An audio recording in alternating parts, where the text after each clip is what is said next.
नमस्कार दोस्तों, 91.2 NIVH hello Doon पर हाजिर हो चुका है आप सभी का होस्ट और दोस्त आरजे गौरव। तो दोस्तों, आप सभी के सामने आज फिर मौजूद हैं इंक्लूसिव एक्सक्लूसिव विद आरजे गौरव का ये एक और स्पेशल एपिसोड, जिसमें कि आज हम मुलाकात करेंगे हमारे एक खास मेहमान से, एक स्पेशल मेहमान से।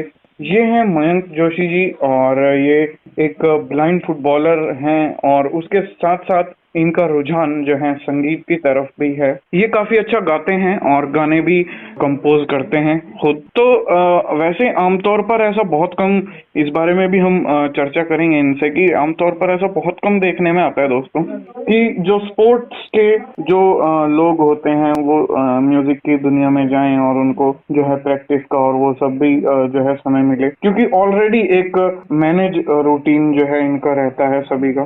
तो खैर, इस पे हम ज्यादा डिटेल में हम इंटरव्यू के दौरान ही मयंक जी से भी चर्चा करेंगे, और वैसे भी क्योंकि हर शो में आज तक हमने जितने इंटरव्यूज लिए, जितने भी लोग हमारे साथ जुड़े, हम हर शो में एक खास टॉपिक उन्हीं से रिलेटेड, उसी लाइफ से रिलेटेड हम एक चर्चा में रखते ही हैं। ऐसा ही कुछ आज भी होगा। तो बिना किसी देरी किए दोस्तों, शुरू करते हैं आज इस बातचीत का सिलसिला मयंक जी से। तो मयंक जी, आपका बहुत बहुत स्वागत है हमारे आज के इस स्पेशल शो में। थैंक यू गौरव जी, बहुत बहुत इसके लिए मैं भी आपको धन्यवाद देता हूँ कि आपने मुझे यहाँ पे बुलाया जी और मुझसे चर्चा करने का विचार किया। इसलिए आपको बहुत बहुत थैंक यू सो मच मेरी तरफ से।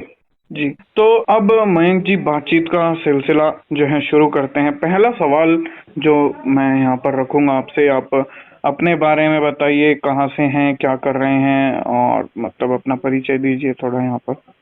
देखिए गौरव जी, मैं फिलहाल देहरादून में ही रहता हूँ और अभी प्रेजेंट में मैं मास्टर्स कर रहा हूँ पॉलिटिकल साइंस से, स्टूडेंट ही हूँ। उसके अलावा मैं उत्तराखंड ब्लाइंड स्पोर्ट्स एसोसिएशन में as a football coordinator, state coordinator काम कर रहा हूँ। और इसके अलावा जो मेरा एक और जो काम है वो ये है कि मैं म्यूजिक में सॉन्ग्स अभी मैंने स्टार्ट किया है कुछ टाइम पहले से ही। तो मैंने अभी कुछ टाइम पहले एक गाना अपना लॉन्च किया था। उसके बाद अभी एक दो गाने इस समय एडिटिंग वगैरह में भी चल रहे हैं, जिनको लिख करके रिकॉर्डिंग वगैरह हो चुकी है।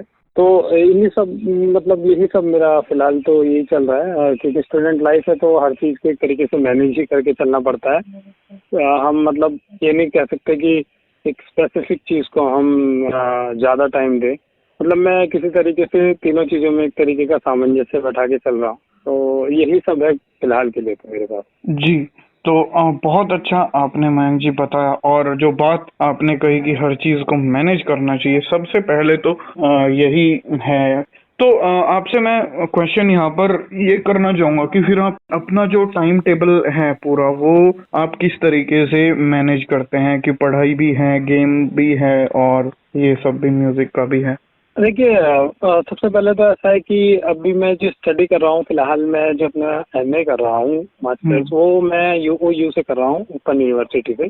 दरअसल मेरा मुख्य उद्देश्य ये था कि मैं इसमें पहले अपनी कोचिंग वगैरह लूँ और कॉम्पिटिटिव एग्जाम की तैयारी करूँ। हालांकि वो मेरी जारी है अभी भी, बट ये है कि वो ओपन बेसिकली मुख्य उद्देश्य यही था कि हमें मतलब मेरे को अपनी कॉम्पिटिटिव एग्जाम की तैयारी करनी है। बट मैं फुटबॉल की तरफ भी मेरा काफ़ी इंटरेस्ट था और मैं 2018 में यूबीएसए से जुड़ा था। तो फिर मुझे पिछले साल यूबीएसए की तरफ से एक कॉल आया कि आपको हम as a state coordinator appoint करना चाहते हैं। तो ये फिर मेरे एक रूटीन में जुड़ गया, क्योंकि फिर मेरे को एक्सपीरियंस थोड़ा था, क्योंकि मैं 3-4 बार नेशनल खेल चुका हूँ। तो उस एक्सपीरियंस के आधार पे और मतलब जो मेरे को रिस्पॉन्सिबिलिटी मिली थी उसको निभाने के लिए मुझे शेड्यूल अपना एक तरीके से मैनेज करना पड़ा कि मुझे किस टाइम पे क्या करना है। तो हालांकि ये चीज़ें मैनेज हो जाती है, इतना हार्ड नहीं होता है मेरे लिए। बट कोशिश ये करता हूँ कि थोड़ा टाइम एक्स्ट्रा स्टडी को दिया जा सके। और हाँ, जैसे आपके पास अगर वर्कलोड ज़्यादा है तो ऐसा नहीं हो पाता है। और जैसे एग्जाम्स वगैरह से तो मैंने पूरा फोकस अपने एग्जाम्स में ही किया था, बट अब वो एग्जाम्स खत्म हो गए हैं तो ठीक है। अब जो सारा फोकस है वो फिलहाल इस अभी हमारा नेशनल्स का टूर्नामेंट आने वाला है, और इससे पहले हमारा जो जोनल टूर्नामेंट हमने सक्सेसफुली कंडक्ट किया था, तो उन सब पे ही है। अब देखते हैं, नेशनल्स में हमें टीम लेके जानी है, तो अभी फिलहाल फोकस सारा उसी पे है। जी, तो खैर ये बात रही टाइम मैनेजमेंट की और वो सब। अब अगला सवाल जो मैं आपसे करूंगा मयंक जी कि आप अपनी हॉबीज क्या क्या रखते हैं और शौकिया तौर पर क्या क्या काम करते हैं? देखिए गौरव, ऐसा हॉबीज मेरी खास कुछ है नहीं। दरअसल मेरा जो इंटरेस्ट था वो ज्यादा क्रिकेट की तरफ था। मुझे बहुत अच्छा लगता था। मेरा मतलब जो मन था वो ये था कि मैं अगर स्पोर्ट्स में कभी जाऊं तो मैं क्रिकेट ही खेलूं। बट 2017 में मेरे फ्रेंड का कॉल आता है और उन्होंने मुझे बताया कि ब्लाइंड फुटबॉल भी होता है। और जब मैं फर्स्ट टाइम बेंगलोर खेलने गया ब्लाइंड फुटबॉल, तो मेरे को इतना मजा आया कि मतलब मेरा क्रिकेट की तरफ से एक अगर रुझान हट गया, मतलब मेरा मन हट गया और मैंने कहा कि हाँ, फुटबॉल ज्यादा इंटरेस्टिंग है क्रिकेट से। जी। तो अगर आप एक तरीके से हॉबीज की बात करते हैं तो उसमें जो है मेरा जो मेन हॉबी है वो सिंगिंग ही है। और इसके अलावा तो मैं ज्यादा कुछ कह नहीं सकता क्योंकि स्टडी तो नॉर्मल सी बात है, हर बंदे को करनी ही पड़ती है, तो वो जनरली मेरे हॉबी में नहीं आती है। बट हाँ, सिंगिंग मेरी हॉबी है। और शौकिया तौर पे ऐसे मेरे खास कुछ शौक नहीं है जिन्हें कि मैं इसलिए आपको बता सकूंगी ये मेरा शौक है जिसको मैं शौकिया तौर पे कर रहा हूँ। जी। क्योंकि मेरा हर काम लगभग मैं उसे अपने पूरे डेडिकेशन के साथ करने की कोशिश करता हूँ, ताकि जो भी मेरा रिजल्ट हो वो सामने वाले को, जिससे भी मुझे जो भी बंदा मेरे से रिजल्ट की अपेक्षा कर रहा है वो उसको मैं 100% रिजल्ट दे सकूँ। जी। तो अब हम आगे बढ़ने से पहले आप क्योंकि बहुत बढ़िया गाते भी हैं, सुना भी है मैंने कई बार, तो सबसे पहले हम चाहेंगे कि आप कोई गाना हमारे सभी श्रोताओं को जो है कुछ भी सुनते चले आपसे कुछ गाना, उसके बाद हाँ आगे बढ़ेंगे। गौरव जी, अभी हमने कुछ टाइम पहले जो अपना जोनल कंडक्ट किया था तो उसमें जो हमारे कोच सर थे, सर नरेश सिंह नयाल जी, जी। तो उनसे मेरी चर्चा हुई थी इस बारे में कि सर हमें एक एंथम सॉन्ग लिखना चाहिए, और बोर्ड से भी मेरी इस बारे में बात हुई थी। जी। तो नरेश सर ने एक एंथम सॉन्ग मुझे लिख के दिया था, काफी बढ़िया है। उसकी मैं 2 लाइनें आपके यहाँ पे सुनाना चाहूंगा और व्यूअर्स को भी जो आपके हैं उन सबको सुनाना चाहूंगा। जी। वो कुछ इस प्रकार से है। छन छनाती बॉल लेकर हम दौड़ लगाएंगे, आवाज पे गोल दाग कर हम झूम दिखाएंगे, हम झूम दिखाएंगे, हम झूम दिखाएंगे, हम खेलेंगे, हम खेलेंगे, हाँ खेलेंगे। देवभूमि में जोन के ब्लाइंड फुटबॉलर्स अपना लोहा मनवाएंगे, अपना लोहा मनवाएंगे, अपना लोहा मनवाएंगे। तो इस तरीके का वो सॉन्ग था जिसकी मैंने 2-3 लाइनें आपको सुनाई। तो ये हमारे कोच नरेश सिंह नयाल जी द्वारा लिखा गया था और बहुत ही शानदार था। मतलब उनका काफी सपोर्ट मिला मुझे। एक बार मैंने उन्हें बोला और उन्होंने एक बार में इसे लिख करके मुझे दे दिया। तो इस सॉन्ग के लिए मैं स्पेशली थैंक्स कहना चाहूंगा उनको कि उन्होंने मेरे को, मतलब जब मैंने कहा कि सर मेरे को ये गाना, मतलब मेरे को एक नेशनल, मतलब एक एंथम सॉन्ग चाहिए इस टूर्नामेंट के लिए, बिकॉज हम फर्स्ट टाइम कंडक्ट कर रहे हैं तो हम कुछ हटके करना चाहते हैं। तो उन्होंने कहा इसमें कोई दिक्कत वाली बात नहीं है। एंड उन्होंने मुझे लगभग ज्यादा नहीं तो 10-15 घंटे के अंदर अंदर ये गाना लिख के दे दिया था। तो इस गाने के बाद अब हम आगे बढ़ेंगे और आपसे रिलेटेड और सभी चीजें जो है जानेंगे। तो आपका मतलब बचपन जो है कहाँ पर बीता, इस सफर की, इस जीवन की शुरुआत कहाँ से हुई, किस तरीके से हुई? गौरव जी देखिए, मैं जनरली उत्तरकाशी से बिलोंग करता हूँ। उत्तरकाशी में एक जगह है चिंजाली साहब, काफी फेमस है अब तो, जब से वहाँ पे आर्मी एयरबेस बनने लगा है। तो मैं वहाँ से बिलोंग करता हूँ। छोटे में मेरा बचपन मेरे घर में ही जनरली जैसे अभी का बीतता है। उसके बाद मैं स्टडीज के लिए देहरादून आ गया था। उसके बाद मेरी स्टडी हरिद्वार से हुई और उसके बाद जो मेरी हायर स्टडीज है वो दिल्ली से, और उसके बाद मतलब 11th-12th की स्टडीज मेरी दिल्ली से, और उसके बाद मैं यहाँ आ गया दोबारा से मम्मी पापा के पास। क्योंकि मैं बचपन से हॉस्टल लाइफ को जी रहा था तो डायरेक्टली फिर मेरे मम्मी पापा ने भी बोला कि अब यहीं से हमारे साथ ही रह के पढ़ लो, क्योंकि हमने यहाँ घर बना लिया था। तो फिर मैंने अपनी जो ऊपर की स्टडीज है लाइक BA वगैरह एंड सिविल वगैरह की मैं कोचिंग कर रहा था, तो मैंने डायरेक्टली यहीं से स्टार्ट किया और अभी फिलहाल का जो फेज चल रहा है वो यहीं पे है। जी। तो मतलब देहरादून में ही सब आप आजकल बचपने से लेकर अब तक लगभग 1-2 साल को 2-4 सालों को अगर हम छोड़ दें तो ऑलमोस्ट सारा अभी तक देहरादून में ही है। हाँ जी, हाँ जी, बिल्कुल बिल्कुल। अभी का जो सारा मेरा जो समय है वो यही देहरादून में ही बीता है। देहरादून और थोड़ा बहुत बिहार हरिद्वार की नगरी में। तो थोड़ी सी गेम्स की बात कर लेते हैं अब यहाँ पर। जैसे कि आप बता भी रहे थे कि पहले आपका क्रिकेट की तरफ काफी रुझान था। गेम्स को कैसे और कब से मतलब आपने खेलना शुरू किया? बेसिकली पहले क्रिकेट से लेकर, क्रिकेट की स्टोरी बताइए, फिर फुटबॉल पे भी आएंगे। देखिए गौरव जी, ऐसा है कि कभी जो क्रिकेट था वो जनरली स्कूल लेवल पे जैसे खेलते थे बच्चे आपस में ही, जो एक नॉर्मल गेम क्रिकेट खेलते ही हैं जी। 5-5 6-6 लड़कों की टीम बना ली, वो जनरल एक क्रिकेट मैंने खेला और उससे मेरे को बहुत इंटरेस्ट जागा। कभी मैं इतने बड़े लेवल पे क्रिकेट खेलने नहीं गया जिसको कि कह सकते हैं कि आपका कोई बड़ा अचीवमेंट है जी। उस स्तर तक मैं कभी नहीं गया। शायद या तो मेरे प्रयास इतने अच्छे नहीं थे कि मैं वहां तक जाऊं, या फिर मैंने कभी कोशिश भी नहीं की कि मैं वहां तक जाऊं। पर हाँ, मेरा इंटरेस्ट था। तो ये होता है कि आपको अगर किसी चीज में इंटरेस्ट है तो आपको प्रयास करने पड़ते हैं, तब जाकर के आप वहां तक पहुंच पाते हैं। बट शायद वो मेरे प्रयास कम रह गए। हाँ, जहाँ तक फुटबॉल की बात है तो मैंने आपको पहले मेंशन किया था कि 2017 में मेरे एक फ्रेंड है, उन्होंने मेरे को सजेस्ट किया था फर्स्ट टाइम कि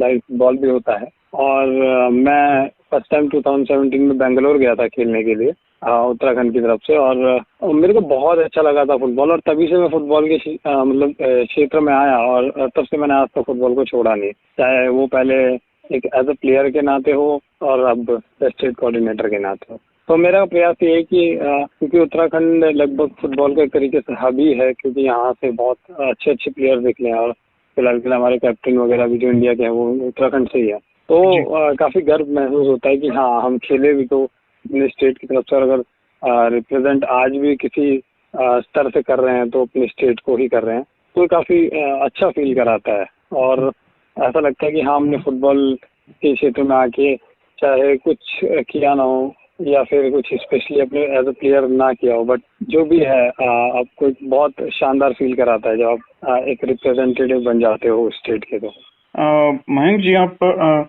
लेट दृष्टिबाधित हैं या फिर बाय बर्थ ही? अगर जी मैं बाय बर्थ ही बाधित हूँ। बचपन से मतलब जब से मैं जन्म से मेरी आंखें नहीं है जी। तो किस किस तरीके के चैलेंजेस शुरू में जब आपने गेम्स को खेलना शुरू किया तो किस किस तरीके के चैलेंजेस को आपने, बहुत शुरुआत की बात ही होगी यहाँ पर, क्योंकि बाद में तो ऑलमोस्ट 3 से 4 दिन के बाद या जो भी है व्यक्ति उसके साथ में ढल जाता है। तो शुरू में आपने क्या क्या चैलेंजेस का सामना किया, क्या क्या सोचा, कुछ बताना चाहिए? गौरव जी, बाल्यकाल की अवस्था का तो मैं कुछ नहीं कह सकता क्योंकि वो काफी मेमोरी में नहीं है अब। बट हाँ, जब मैं जनरली क्रिकेट की बात करूं तो क्रिकेट के लिए इतना वो नहीं, जब आपके साथ आपके दोस्त वगैरह रहते हैं तो उन चीजों में एक बार ढलने में ना आपको इजी हो जाता है जब आपके साथ वाले रहते हैं। इतना ज्यादा मतलब मेरी जो मेमोरी वही कहती है, मुझे इतना खास कुछ विशेष करना नहीं पड़ा, क्योंकि देखिए मैंने कभी इतने बड़े लेवल पे खेला नहीं जहाँ पर मुझे सोचना पड़े कि यार क्या करूँ मैं क्या ना करूँ। क्योंकि जब आप एक बड़े लेवल पे खेलते हो, किसी बड़ी टीम के लिए खेलते हो, लाइक अपने स्टेट को रिप्रेजेंट करते हो एज अ प्लेयर के तौर पे, तो आपको तब लगता है कि हाँ यार, मतलब मेरी टीम को किसी प्रकार से मेरी वजह से कोई नुकसान नहीं होना चाहिए। तो जनरली देखिए, मैंने जैसा आपको बताया कि मैं क्रिकेट में कभी इतने बड़े स्तर पे नहीं गया, बट हाँ, जब मैंने फुटबॉल में रिप्रेजेंट किया एज अ प्लेयर अपने स्टेट को, तो मुझे थोड़ा सा ये था कि यार अब जब मैं फर्स्ट टाइम गया तो मेरे को नहीं पता था कि किस तरीके से खेला जाता है और कैसा होता होगा, कुछ भी नहीं पता था। हाँ, इतना पता था कि बॉल सेम मतलब हमारे लिए वही जैसे हमारी क्रिकेट बॉल में वॉइस होती है, फुटबॉल में भी होती है, बट कैसी होती होगी, क्या कैसे एडजस्ट करना है, ये मुझे नहीं पता था। तो हमारी जो विजय लक्ष्मी जी मैम हैं, जिनका तनालका में भी एक ब्लाइंड स्कूल है, तो उन लोगों की वजह से मेरे को पहली बार फुटबॉल खेलने का अवसर प्रदान हुआ और उन लोगों ने मुझे प्रैक्टिस करवाई।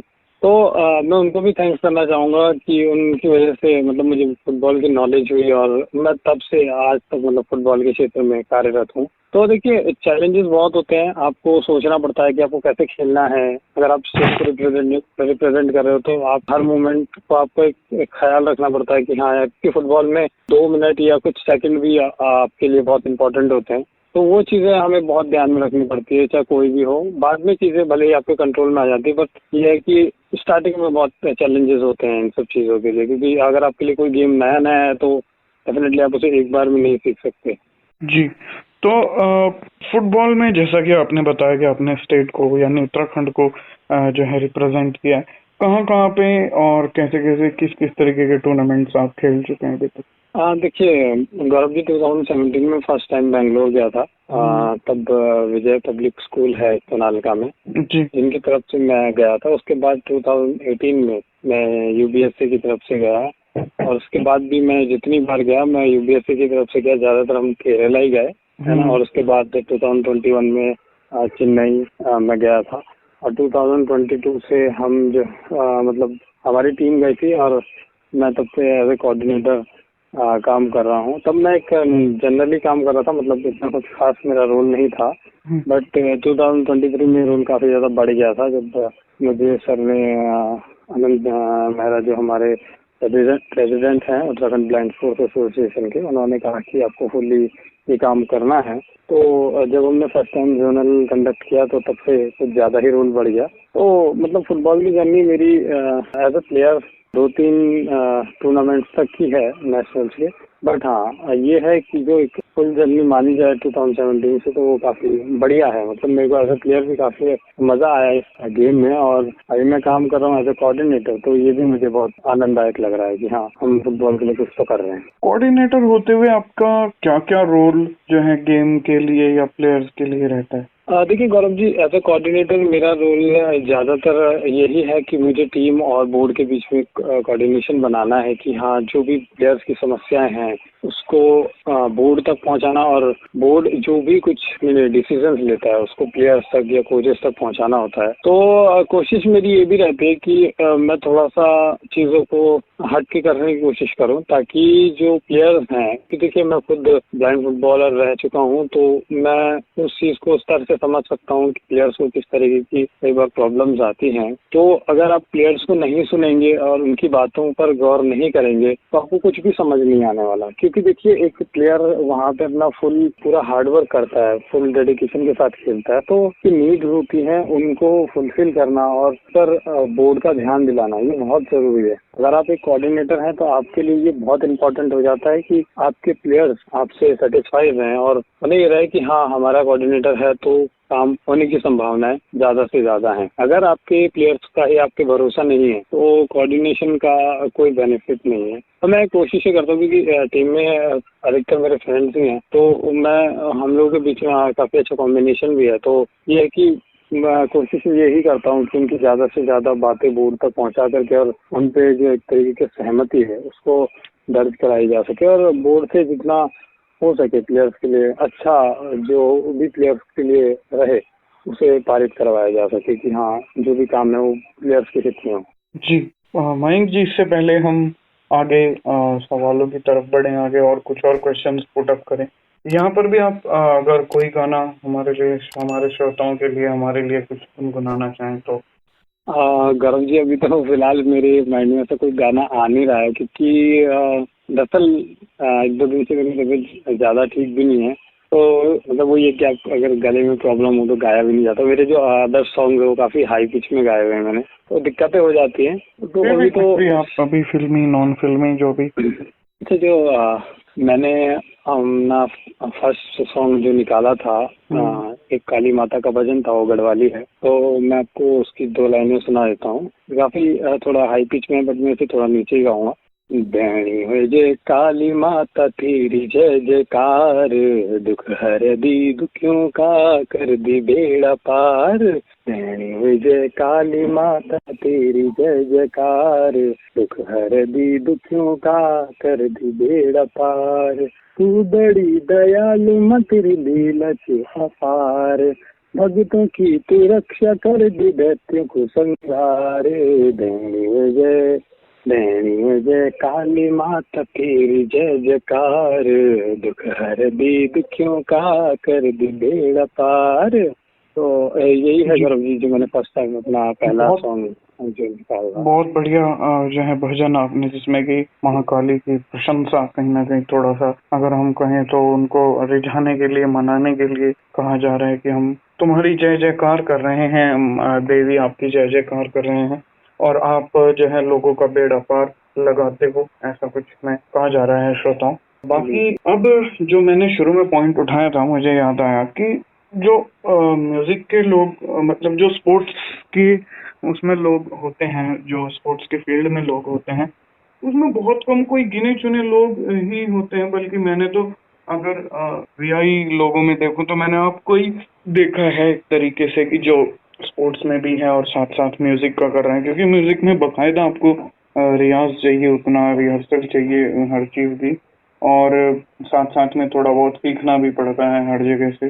तो आपका मतलब क्या किस तरीके से रहा कि मतलब या तो आप पहले संगीत में गए हों, स्पोर्ट्स बाद में ज्वाइन किया, या बाद में आपने सोचा कि नहीं मुझे म्यूजिक भी करना चाहिए, ऐसा क्या वो रहा, किस तरीके से आपने सोचा कि भाई मैं दोनों चीजें ही करूं? देखिए गौरव जी, मैं बताता हूँ आपको। जैसे कि फर्स्ट पहले हम बात कर चुके हैं टाइम मैनेजमेंट की, कि हम किस तरीके से अपने टाइम को मैनेज कर सकते हैं।